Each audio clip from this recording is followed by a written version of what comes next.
era of limited release stuff from kind of boutique paintball type companies. Like Right. if Hormesis, was when it started was kind of a boutique kind of thing, and now it's really gotten so big now that they're doing, they have a tent at every event, and what a tent they put on. Probably one of the best. I mean, what was it? World Cup last year, every day they had something different going on in front of their tent. I think they had like an artist out there one time. They had a guy cutting hair. They had a lady reading tarot cards one time. And then even at the last Florida event, they had the same kind of setup where they were doing that. Texas, I can't remember if they did anything, but you walk into their tent and they've got all their stuff. And the guy, Kevin, that runs it is a really cool guy. And then you walk straight back and it's like they built a Persian patio back there where you can sit on couches and there's plants and everything. I'm like, it's like, what the heck? Was it at this past World Cup was the bed of nails, or was that a previous event? World Cup. The bed of nails. The bed of nails. That's right. So, but I mean, he had a line going out. They had a line going out of there, and they had Rocky Cagniano working the door at one point. What? Really? Yeah, he's like, "What's the password?" It's like just playing it up. It was cool. It was really cool how they do it. But not trying to get off too much off topic, but so it was kind of a boutique thing that kind of, well, I think the Project Paintball stuff is kind of that way. They're doing very limited releases. They're doing different things. I will say that. I mean, besides like soft goods, they've got their T-shirts and stuff like that. But they released a pod pack. They've actually released two now. JT one, a strapped one, and then a strapless one they did.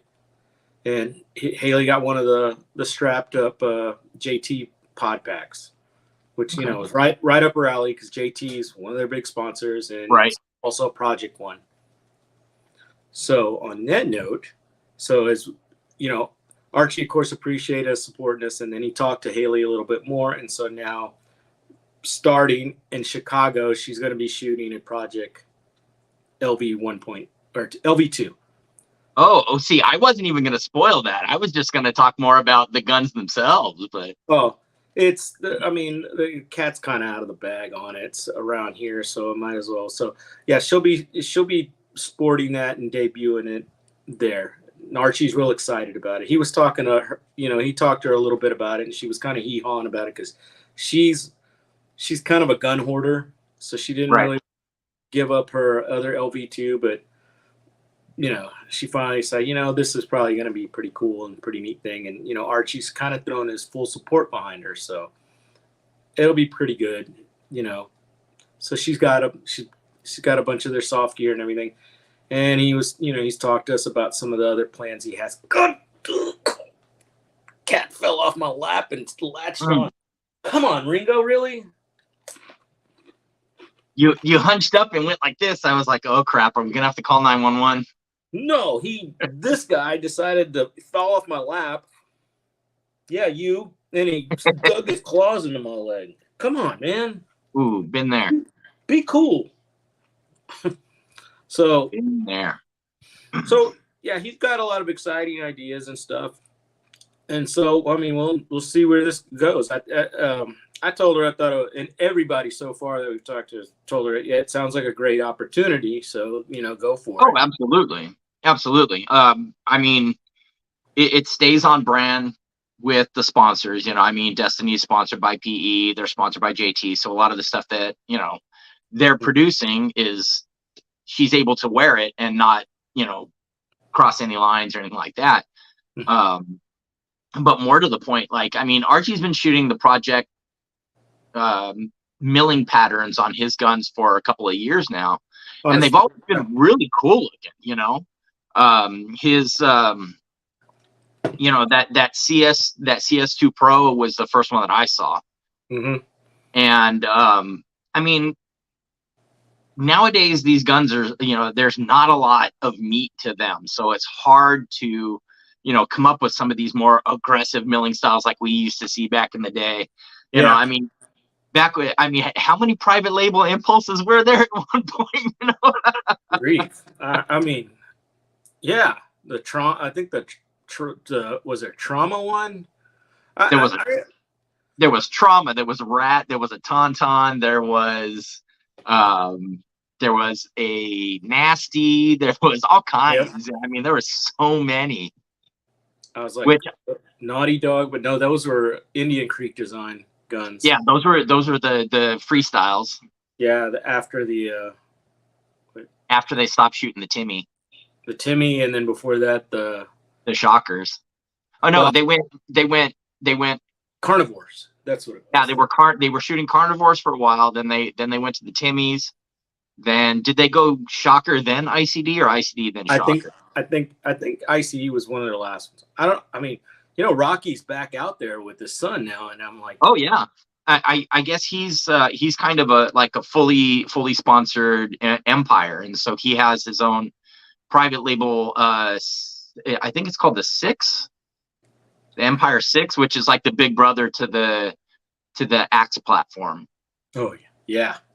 I don't think he's probably not shooting a 6 anymore. Those guns were kind of disasters, and they kind of came and went pretty quick. That's what I heard, but that was the last thing that I saw. Yeah. I don't see a whole lot, but every once in a while, because I tried to keep up when I noticed he was back out in the limelight again. So, but that's cool. He's resurrecting the Naughty Dog stuff. Loved all that stuff. That Absolutely. carnivore I had with the paws on it. I wish I'd kept it. Oh man, all of to be honest with you, I really liked all of the Naughty Dog's private label guns throughout the years. They were always super cool. I mean, they were understated. It's not like they had, these super aggressive, chunks taken out of them or anything like that, but they were just clean, they had really, really clean milling patterns. Even the freestyle, which was essentially just a stock body, but the back cap of the gun had the paw in it. Mm-hmm. It was clean and it was classy. I liked it. It looked really good. I mean, golly, remember some of those impulses and even those autocars had the cutout windows on the side of them so you could see the bolt moving and stuff. Yep. Well, shoot, I mean, going down that rabbit hole to this day, I understand why they're so expensive, but to this day, one of the coolest looking custom markers I've ever seen were those Tequila Sunrise matrices. Yeah. They had the actual chamber was cut out, and then they had Lexan windows so you could see the internal operating system of those old matrices. And I mean, we're talking about, this was the Gen E. This was like before Dye bought them out, Boy, were those some big hunks of metal. Oh, dude, they were so heavy. I mean, especially compared to the guns out now, but they were cool, man. They had some really, really cool ones. Trauma had their own matrix for a while. In fact, they continued to have their matrix even after Dye bought them. Yeah. Extreme had their own for a while. It had the big Punisher skull milled into the top of it. That one was real popular for a while. Those ones with the Iron Man shield on them. Mm-hmm. Ones. Yep. Those ones. In fact, just before the Dye buyout, I remember the Iron Men were shooting matrices. They had kind of I don't know if it was an actual sponsorship, but I know they had a deal with Hybrid, and they had the Hybrid matrix frames on them with the external eye covers. Dude, they were so clean. They were so nice. Mm-hmm. But I mean, going back to what we were saying is that, like, nowadays a lot of these guns, the platform is so small. Mm-hmm. And we've gotten to the point where they've shaved so much metal off of them, to begin with. You don't have a lot of room to do more stylistic design choices. So I really like that. I really like the aesthetic that Project has with some of the guns that they've done so far. Yeah, I mean, if you look at the video for the LV2s, it's nothing super extreme.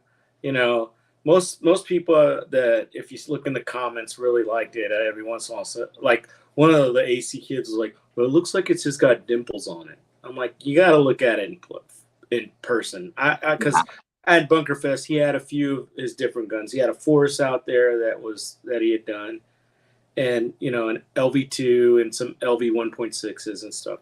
I mean, they look nice in hand. The ano on them is really nice, and I think, and God, don't get me wrong.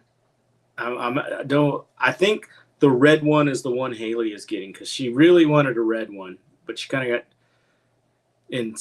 So I think that's the one she's getting. So we'll see. I mean, I guess in Chicago, you'll know if she's shooting a red Project LV2, then all right, she got the gun. Got the red one. If she's shooting her Stitch 1.6, well then, Wait, so has somebody already snatched up the butterfly? She's talking to a few people. Okay. Okay. I was like, I guess see what you can get for it, Haley. Which apparently it's not going to be nothing cheap. So. Well, no, I mean the LV platform is still, going. Even the stock ones are still going for a decent price, and I mean, Arc knocked it out of the park with that ano. Yeah, with that, I told her, well, you're gonna have to start making some tough choices, but you're still shooting a sponsor gun. It's not like you're going to because at first when he started talking to her about it, I'm like, oh, here we're gonna have the uncomfortable conversation about using a force, which she can't do. Right. And no, he knew, so that was cool.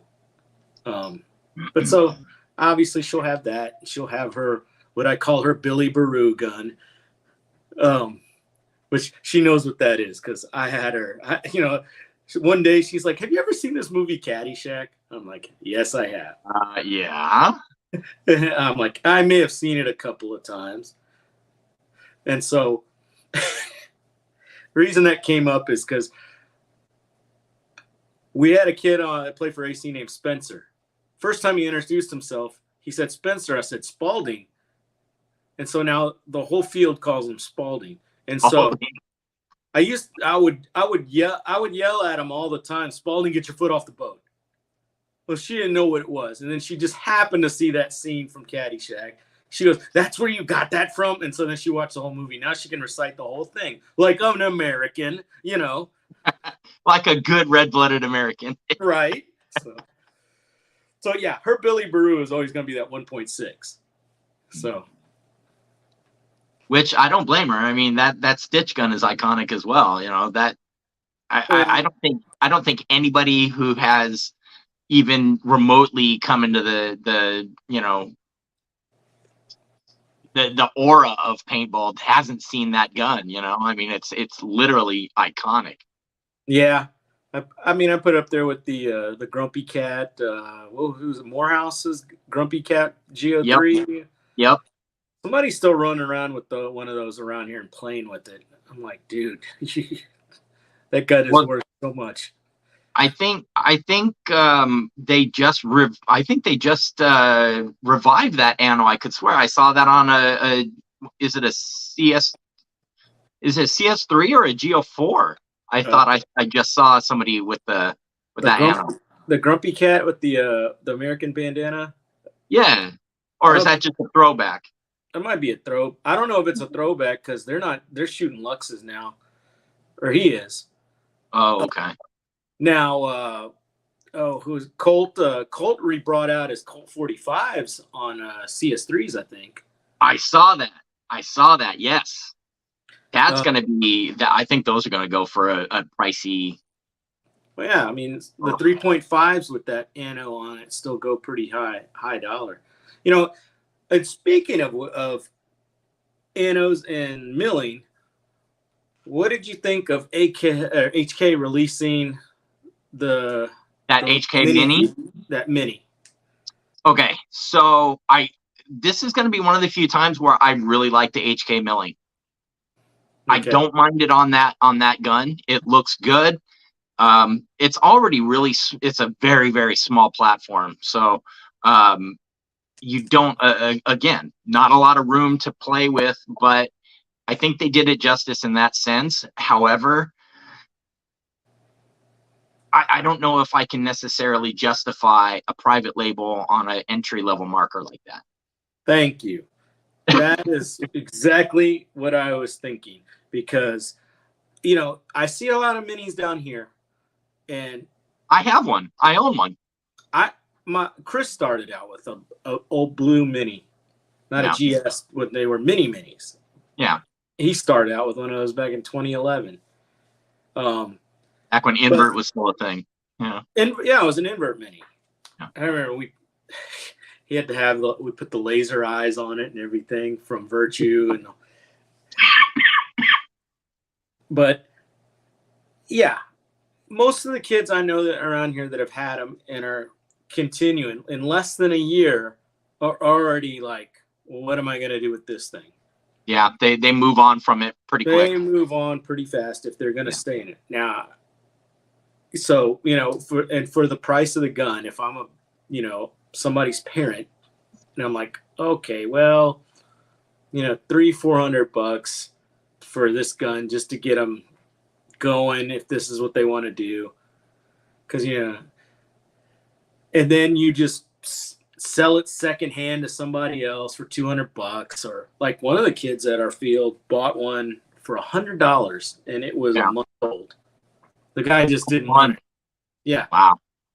And he's since moved on to a Planet Eclipse 160. So, but that's how fast the turnaround is. Now, is it, am I going to go shoot a whole season with an HK mini that cost almost $600? I mean, I just, you don't even see that many axes around anymore. So, no, that's very true. Even the local fields here in Jungle and SE Village primarily, they'll tell you day in, day out, I could sell axes and minis all day, but I guarantee that I'm going to see those people back. It's like you said, you'll see them back in a month, 2 months, 3 months, because they've moved on from it. They either, realize that they could probably get something secondhand that's better, mm-hmm. or, they just, this is not really for me. And so they dump it for, like you say, half the cost that they paid or what have you. Yeah. The only reason I still have mine is because I like having something as a backup, should my amp go down. But would I ever choose the mini over shooting my amp? Of course not. Yeah, same here. My amp is.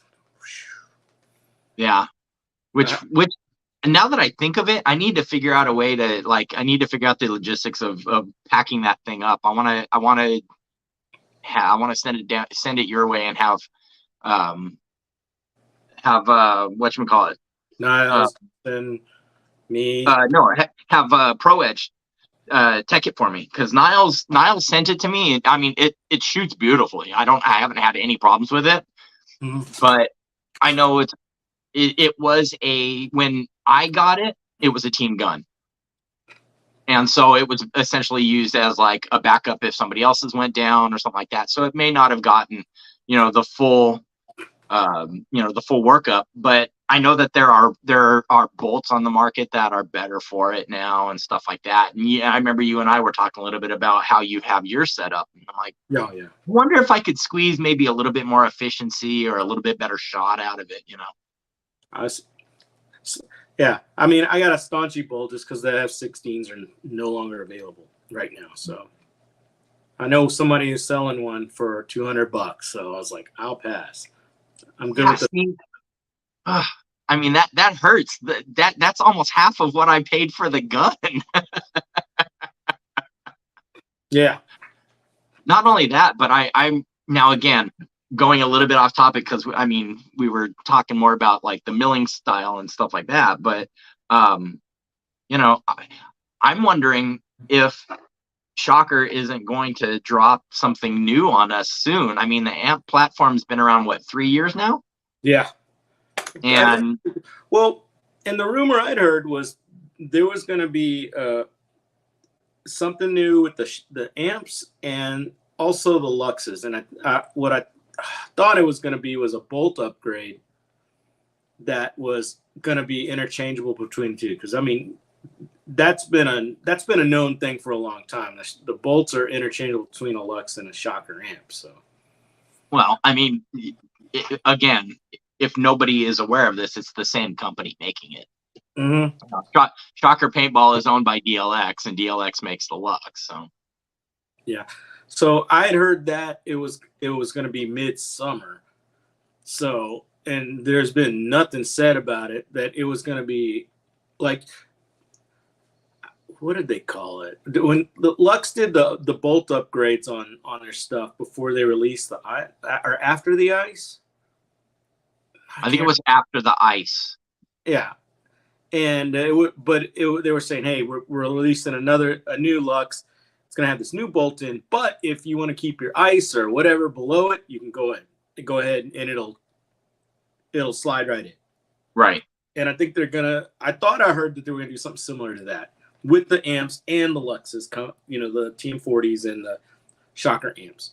Now, maybe, obviously, probably after Chicago's when you start hearing about new stuff coming out and they're going to debut it at Cup. So maybe that's what the plan is. So, which you'll be there to see live. So, right.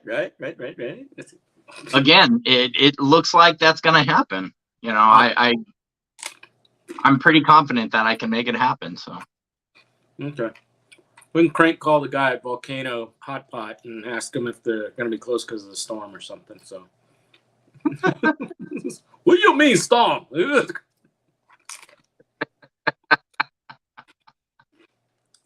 Oh my God.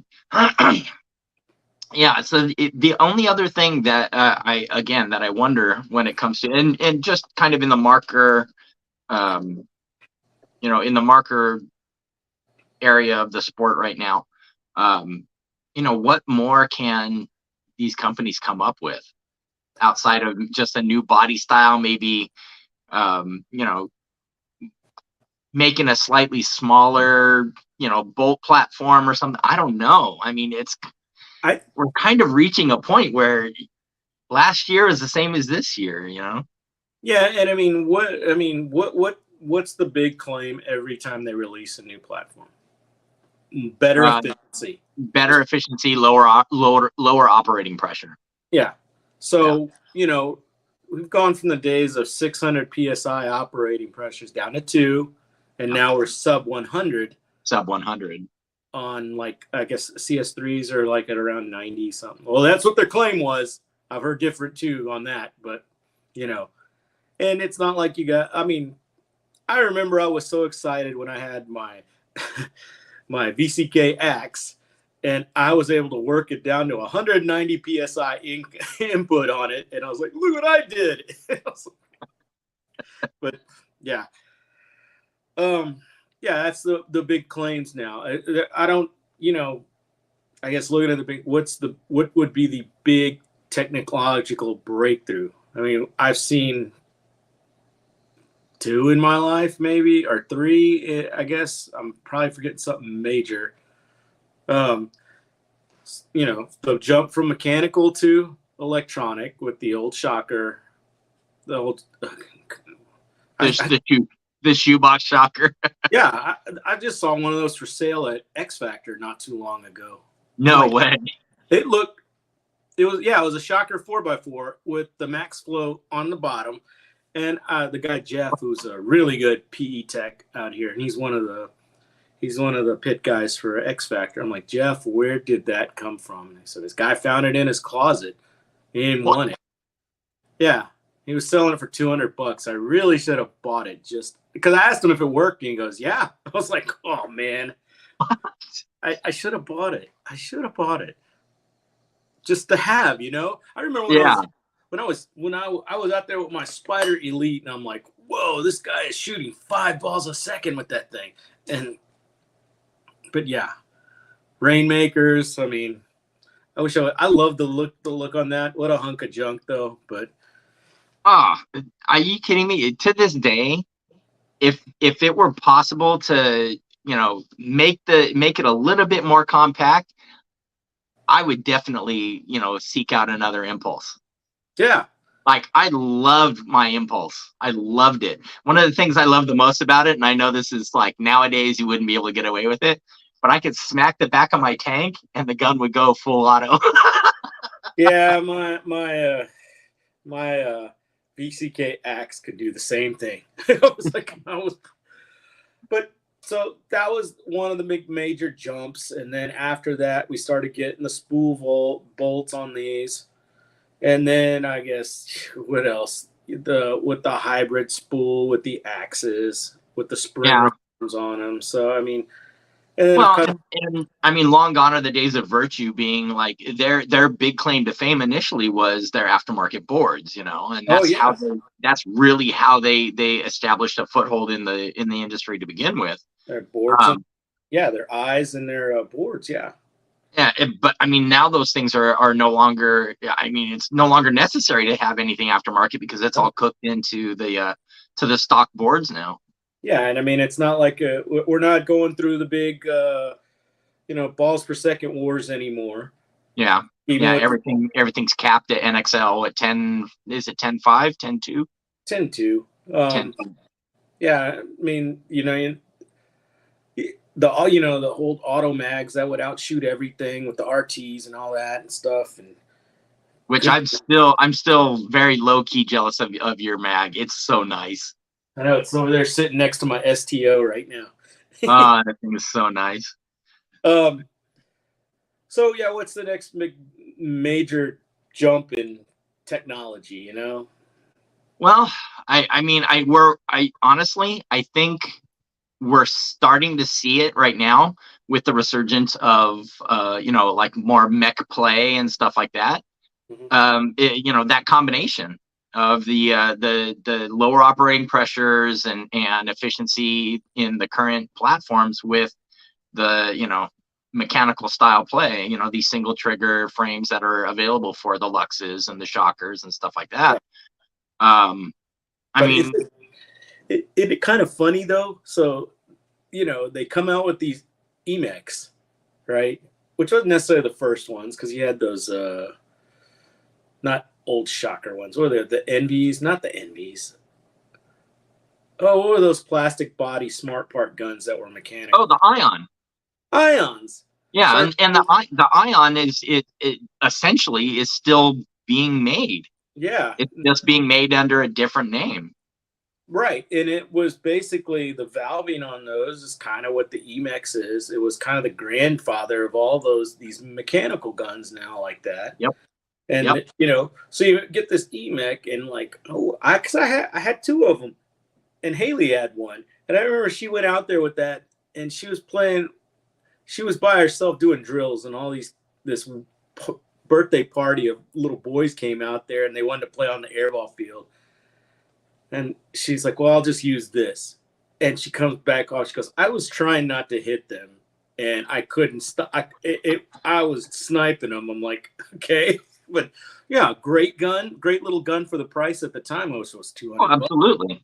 And even the next one, but you started an arms race with those again. So now, like, the Lux Max frame I was a Nightball, and it was the guy that owns Maxed. He was like, "Hey, look at this," and I'm like, we've gotten to 10 on these guns pretty easy with Max. It's funny to me now that it's going to go beyond that probably eventually. I'm waiting for somebody to come out with an RT type trigger on one of these. And see, that's kind of where I was going was, I mean, that could be where we're seeing the next, Mm-hmm. level of innovation is leaning more into the mech play and stuff like that. But then maybe finding a way to increase that rate of fire where it's still technically not, an electronic gun. Yeah. I mean, the 180 frames apparently are real. Oh, the die mech frames apparently are really, really can really just hit it with those. Oh yeah, I've seen some of the NXL guys are running mech frames on their M3 pluses and stuff in the NXL, like not even playing 10 man. We're talking about NXL, Mm-hmm. and they're still able to keep up, in terms of putting paint downfield and stuff like that. So yeah, that doesn't surprise me. Yeah, my amp frame is really, really nice, and they make it so easy now. It's just there's a clip that holds that solenoid in, pop it out, put the mech clip in, put the mech frame on, you're done. It's really, really that easy. Yeah, and the Lux, in fact, I think that one's toolless, right? You can swap the frames toolless. Mm-hmm. Kills me. Yeah. Heck, Kills. what is it? Remember the old Nova Stars? That company came out of the woodwork and is making mech guns now too. Yep. And they're of course their biggest claim to fame was their boltless design, floating barrel, and I think it's like an 80 psi operating pressure, something like that. Yeah, they're still churning out stuff. And then a few weeks ago we were talking about Alien is back on the market, and they're coming up with something that I wouldn't be entirely shocked if we started seeing them looking into some mech play as well. Me personally, I still have a lot of love for kind of the the good old days of uncapped semi in 7-man.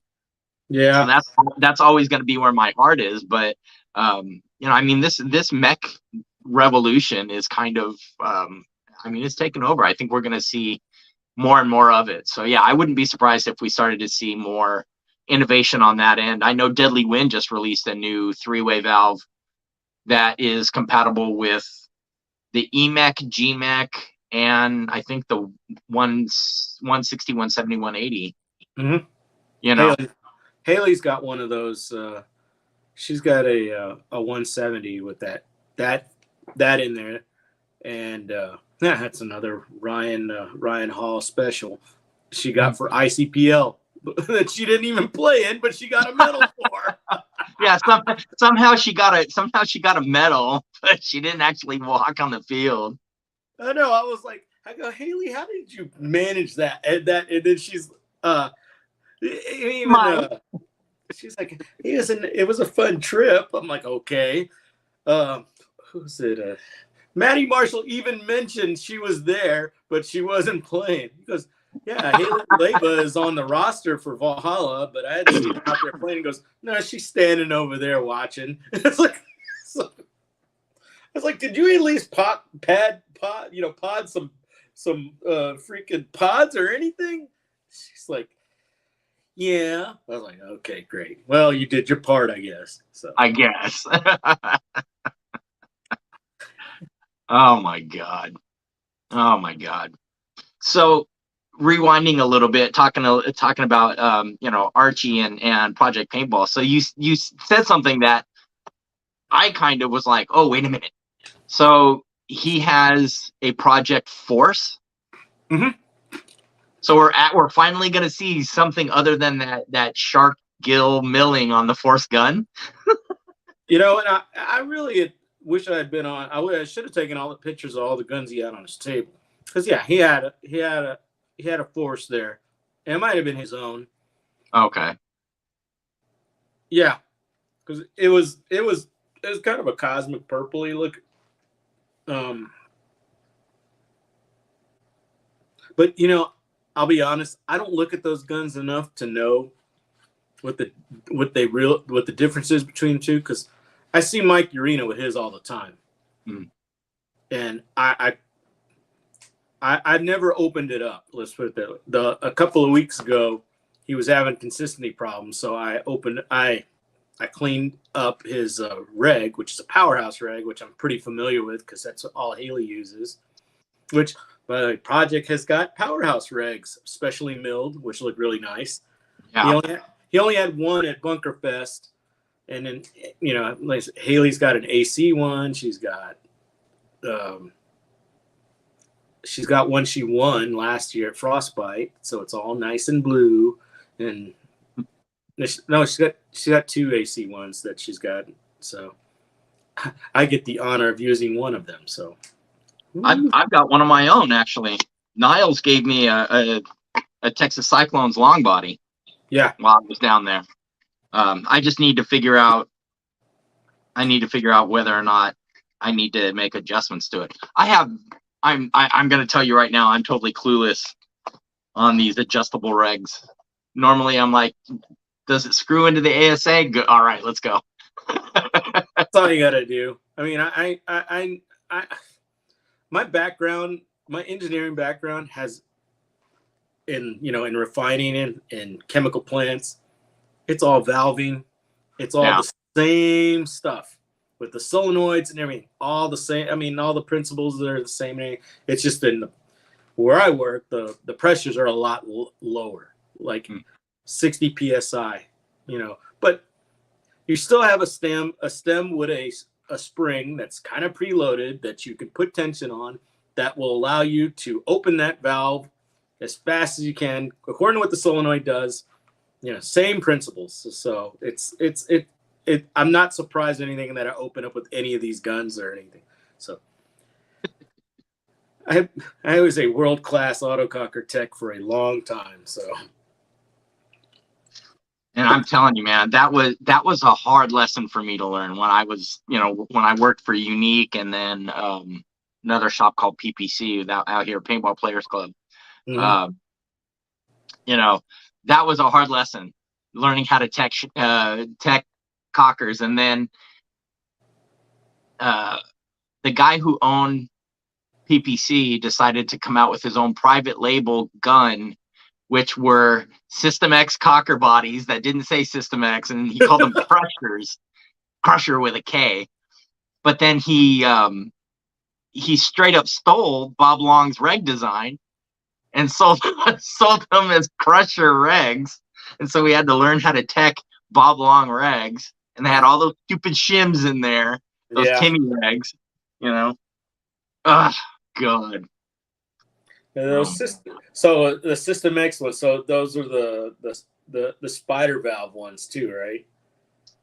Yes. And they were the closest.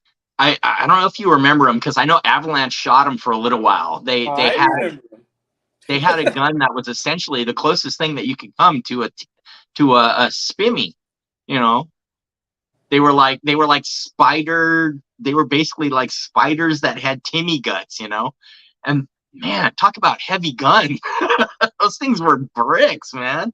They looked cool, but yeah, my buddy had a Bushmaster that was very similar to those, and I remember how heavy that thing was.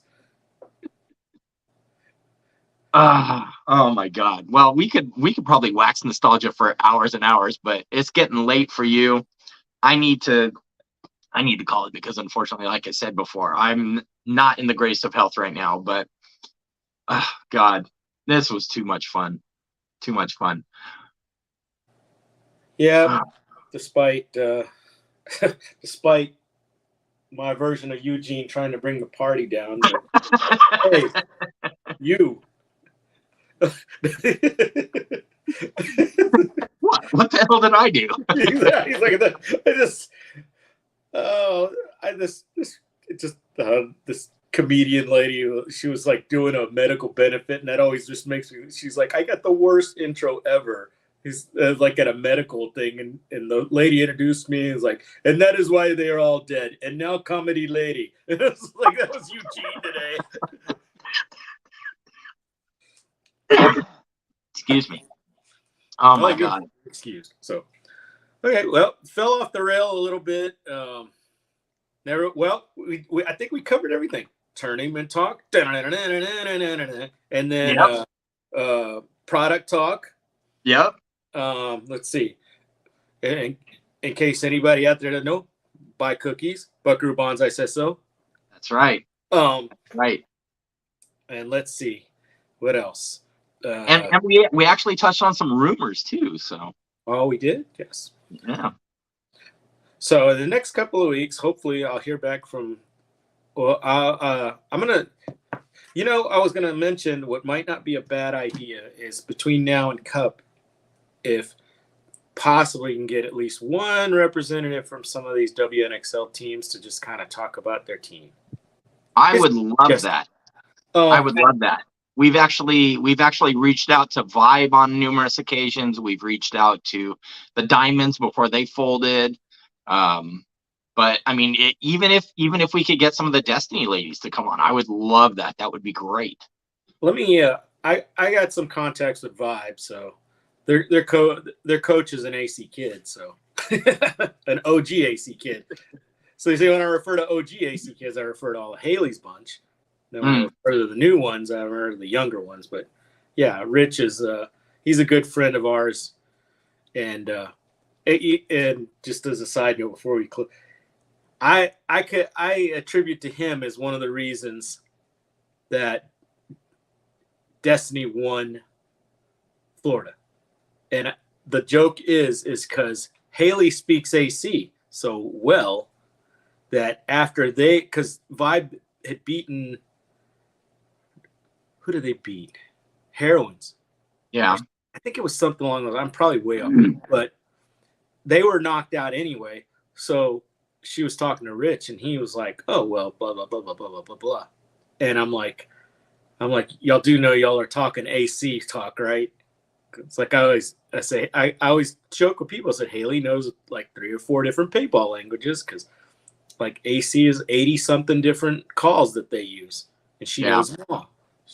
You know, she knows all the Destiny calls, and for a while she knew all the paintball lady calls, which was the easiest one she knew. But I remember it. So yeah, she was talking to Rich about all that stuff, and he was more than willing to help her because we're all friends. So that was kind of, now. I'm sure Friday he's not going to talk to her about anything. So, well, Friday before Cup, but so I'll see what I can do.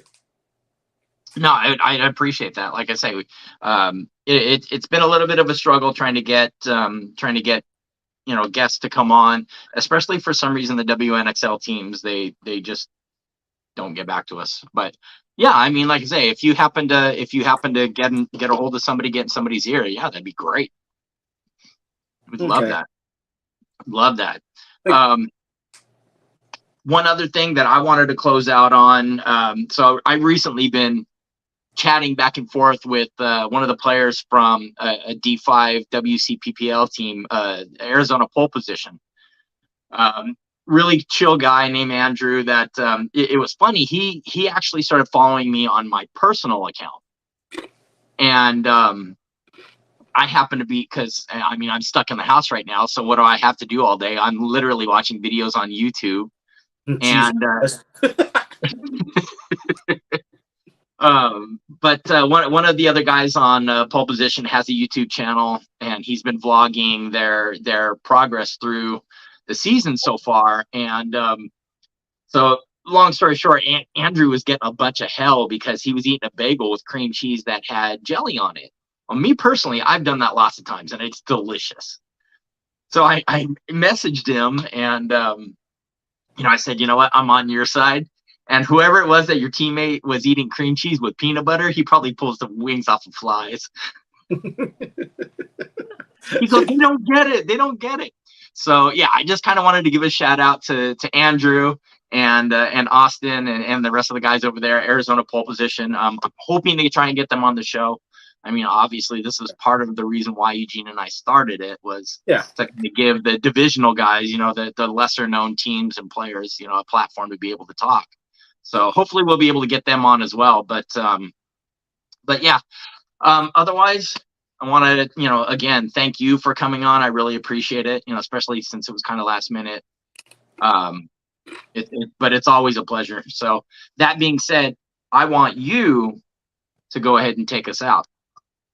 Oh, I want you to want me. No, what is it? Let's see. How could I take us out? Well, so remember when you get in the start box?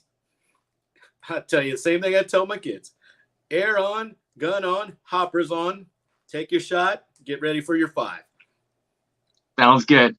Thanks again, Lupe. And remember, guys, if you can move, and you can shoot, and you can play.